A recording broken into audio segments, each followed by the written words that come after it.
जी हां दोस्तों, नीतीश के दिल्ली आते ही मंडराने लगा साहिब की कुर्सी पर खतरा। डिप्टी पीएम या फिर गृह मंत्री, राज्यसभा क्यों? राहुल सेना ने बढ़ाई मोदी शाह की टेंशन। दोस्तों, नीतीश कुमार हमेशा कार्यकर्ताओं की बातों को आगे रखने वाले, उन्हीं की बात पर चलने वाले। कभी इतिहास में उन्होंने कार्यकर्ताओं की बात को दरकिनार नहीं किया है, लेकिन फिलहाल कार्यकर्ताओं को रोता बिलखता नीतीश कुमार उन्हें समझाते नजर आ रहे हैं। अरे परेशान मत हो, हम हैं, हिम्मत रखो, अभी हम हैं।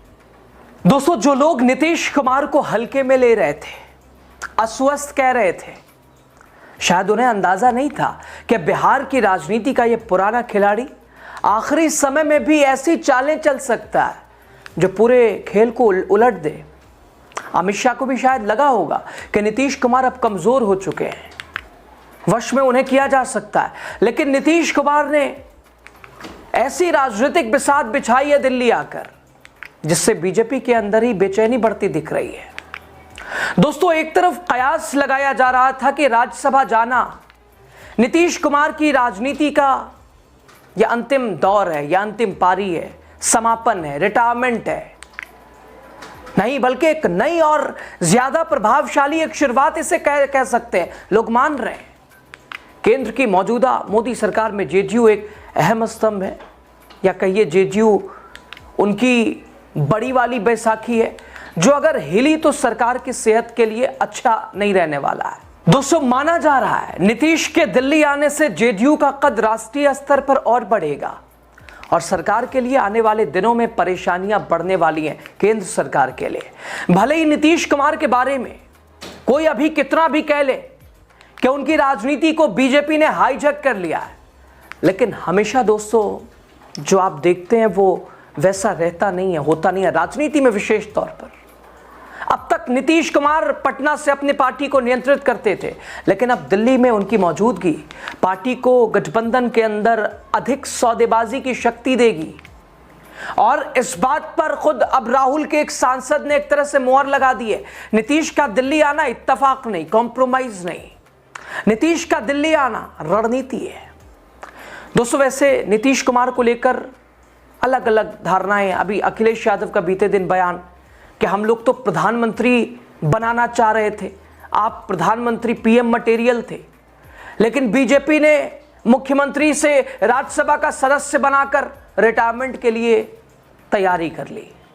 यानी अपने सामने एक जो खड़ा हो रहा था उसको चौराहे पे लगा दिया। दोस्तों, क्या बिहार की जनता के साथ धोखा हुआ है या बीजेपी का खेल उजागर हुआ है? मुख्यमंत्री नीतीश कुमार के अचानक राज्यसभा जाने के फैसले ने राज्य में सियासी तूफान खड़ा कर दिया है। सन्नाटा है, या ये कहिए खामोशी है, और ये खामोशी ऐसी जैसे तूफान से पहले वाली होती है। आने वाले दिन अंदाजा लगाया जा सकता है। बिहार की राजनीति में हलचल है। मुख्यमंत्री नीतीश कुमार, जिनकी लोकप्रियता पूरे राज्य में है, और उसी का तो ना अंदाजा है कि 20 साल से मुख्यमंत्री हैं वो, पकड़ उनकी कैसी होगी कि अभी तक लोगों के दिलों पे छाप है। और दिल्ली जाने की खबर नहीं, अधिकतर जो कल तक विरोधी थे वो भी, उन्हें भी सकते में डाल दिया है कि नहीं, प्रदेश को आपने आगे बढ़ाया है, दो राय नहीं है इसमें। दोस्तों, नीतीश कुमार के इस फैसले से न केवल जनता बल्कि उनके पार्टी में भी विरोध की लहर दिखाई दी। जनता दल यूनाइटेड भी बढ़ती नजर आई। सड़कों पर लाखों कार्यकर्ता और आम जनता सवाल कर रही, क्या ये बिहार की जनता के साथ क्या कोई धोखा तो नहीं है? जिस नाम पे वोट लिया गया उसे ठिकाने 104 से 5 दिनों में क्यों? क्या बीजेपी, जिसके हाथों नीतीश कुमार का राज्यसभा जाना हुआ है, बिहार के लोगों का सम्मान कर रही है या सिर्फ राजनीतिक खेल खेल रही है?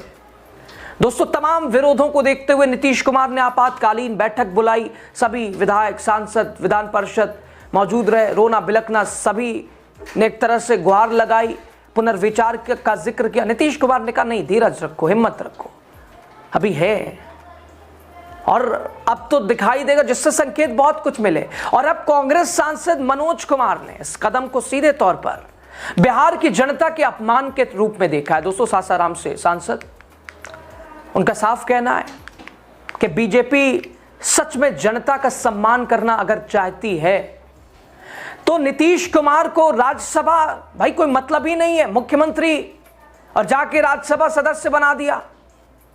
भाई राज्यसभा सदस्य वो तो 90 के सब देखा हुआ है उनका, वो रेल मंत्री रहे हैं, कृषि मंत्री, अब क्या करेंगे जाके वहां, और क्या बताना चाह रहे हैं वो। हालांकि उन्होंने तो इच्छा शक्ति जाहिर की है।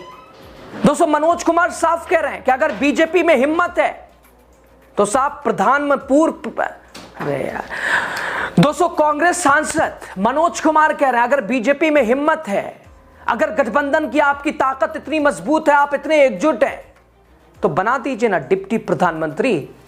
हर्ज क्या है? आडवाणी साहब तो हुआ करते थे, बना दीजिए डिप्टी प्रधानमंत्री, या छोड़िए डिप्टी प्रधानमंत्री। हालांकि बात तो पहले पीएम की है, तो पीएम तो इनके बस का है नहीं, आपस में ही विवाद है। वो योगी बाबा, तो अमित शाह साहब, तो राजनाथ सिंह, तो नितिन गडकरी, तो उप प्रधानमंत्री। अच्छा, गृह मंत्री का जिक्र कर दिया मनोज कुमार ने, गृह मंत्री बनाइए, राज्यसभा ले जाकर क्या बताना चाहते हैं, दे दीजिए रक्षा मंत्रालय, तो समझ आएगा कि चलिए मुख्यमंत्री के बाद अब, क्योंकि उत्तर प्रदेश के मुख्यमंत्री राजनाथ सिंह रहे, रक्षा मंत्री हैं, अब बिहार के मुख्यमंत्री नीतीश कुमार, चलिए उन्होंने छोड़ दिया, पद छोड़ दिया, लाइए केंद्र में अगर ले आए तो राज्यसभा क्यों, गृह विभाग दे दीजिए, राज्यसभा क्यों, नीतीश कुमार को रक्षा मंत्रालय दे दीजिए, राज्यसभा क्यों, डिप्टी प्रधानमंत्री बना दीजिए। दोस्तों, कांग्रेस सांसद मनोज कुमार ने कहा मुख्यमंत्री से हटाकर नीतीश कुमार को राज्यसभा सांसद बनाना सीधे तौर पर बिहार का अपमान है, यह बिहार के जनता के साथ अन्याय करने जैसा है।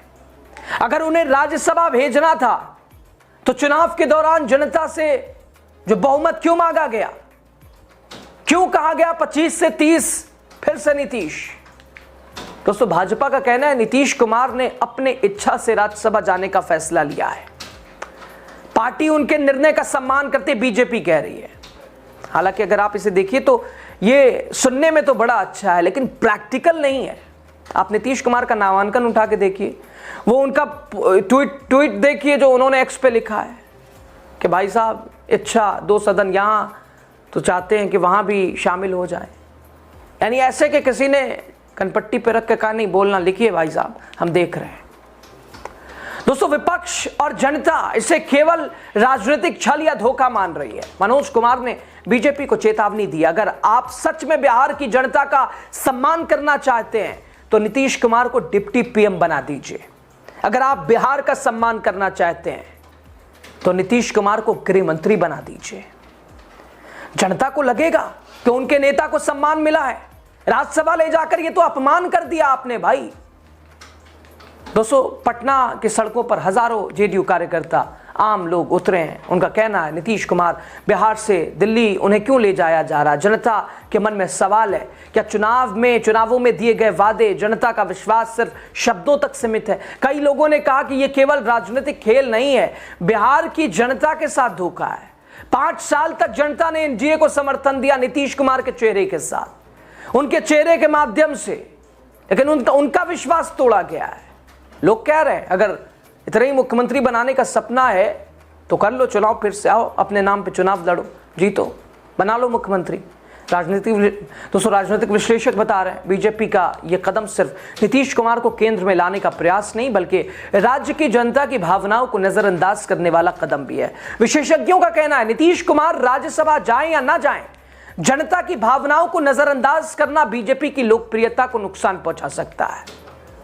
सवाल जेडीयू मना रही है, इधर खींचतान है, मुख्यमंत्री कौन होगा, उप मुख्यमंत्री कौन होगा, विभाग कौन सा किसको दिया जाएगा, कौन किस पर हावी। नीतीश कुमार अगर दबे हुए हैं, अगर वो कंट्रोल किए जा रहे हैं रिमोट से, तो क्यों मांग रहे हैं अध्यक्ष की कुर्सी, क्यों कह रहे हैं गृह विभाग वापस जेडीयू को दिया जाए, डिप्टी सीएम सिंगल हमारा होगा। साफ नजर आ रहा है नीतीश कुमार दिल्ली पटना दोनों कंट्रोल करना चाहते हैं। ये उनकी दूरदर्शी सोच है, उनकी चाणक्य राजनीति है। दोस्तों, 2024 के लोकसभा चुनाव से पहले नीतीश कुमार इंडिया गठबंधन के मुहिम के सबसे अगुआ थे। कहा जाता है इंडिया गठबंधन के इस तैयारी के पीछे, इस नाम के पीछे भी नीतीश कुमार का नाम, नीतीश कुमार ही की भूमिका है। इंडिया गठबंधन जो बना था 24 लोकसभा चुनाव से पहले, लेकिन उससे पहले ही अलायंस में कुछ तय हो पाता, दोबारा नीतीश कुमार एनडीए में लौट आए। हर बार उन्होंने अपनी शर्तों पर समझौता किया। वो मानते हैं कि दोस्तों नीतीश कुमार जानते हैं कब झुकना है और कब झटकना है, और यही कारण है कि तमाम बदलावों के बावजूद बिहार की सत्ता की धुरी हमेशा उनके इर्द गिर्द घूमती रही। दोस्तों नीतीश कुमार राजनीति के ऐसे खिलाड़ी जो अपनी हर चाल में एक वो दूरदर्शी सोच, वो एक अनुभव वो दिखाई देता है। नीतीश कुमार भारतीय राजनीति के एक अनूठे चरित्र हैं। उनकी सादगी, प्रशासनिक पकड़, भ्रष्टाचार के प्रति जीरो टॉलरेंस नीति, सुशासन अन्य क्षेत्रीय छत्रपों से अलग खड़ा करती है। उनके पास अपनी कोई बड़ी जाति का वोट बैंक नहीं है। कुर्मी समाज की आबादी सीमित है, बावजूद इसके दशकों तक मुख्यमंत्री रहे, आज तक हैं। उनकी ताकत उनका काम है, महिलाओं का भरोसा है, उनकी कूटनीतिक चतुराई है। वो एक ऐसे समाजवादी हैं जो तकनीक और आधुनिक प्रशासन के साथ कदम मिलाकर चलते हैं। और अब नीतीश दिल्ली चले, भले ही अमित शाह की रणनीति पर विश्वास करने वाले ये कहते हो कि नीतीश ने दिल्ली जाने का फैसला अमित शाह की वजह से लिया है, लेकिन मुझे नहीं ऐसा लग रहा दोस्तों। नीतीश दिल्ली में एक नया सियासी प्रयोग करने के लिए जा रहे हैं जो बीजेपी के लिए शायद अच्छा नहीं रहने वाला है आने वाले समय के लिए। और कांग्रेस भी वही मांग कर रही है, कांग्रेस सांसद वही कह रहे हैं, हमारे मुख्यमंत्री को जाकर राज्यसभा सदस्य बना के क्या पीठ थपथपा रहे हैं। आप में हिम्मत है तो बनाइए ना, डिप्टी सीएम बना दीजिए, गृह विभाग दे दीजिए, तब बिहार का सम्मान बढ़ेगा और आप अपने गठबंधन के साथियों को कैसे उससे बिहेव करते हैं दिखाई देगा। लेकिन ये तो सपने ही रह जाएंगे। खैर, इस पर आपकी राय जरूर आप बताइएगा।